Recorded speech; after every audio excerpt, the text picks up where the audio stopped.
Today's guest, our first in the series, is very fitting, knowing that Micron will be hugely impactful on the Whitman School and the Syracuse community moving forward.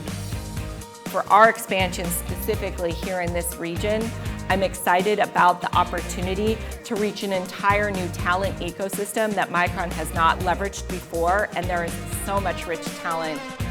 Students should realize regarding anything in life that they have power and voice. And so because they have the power and voice, they definitely need to discover and identify in terms of what new things they could do in the future. Setting yourself up for success is about a mindset and what you're going to go do to make yourself successful, because nobody else is responsible for your success except for yourself. Having an event like this is super important because it forces us as students to think about the community around us and how what we're learning is applicable in the real world just a few miles away from the university. My first priority here is to cultivate the local and regional talent. It is about Central New York, and it is Central New York's moment to have this opportunity.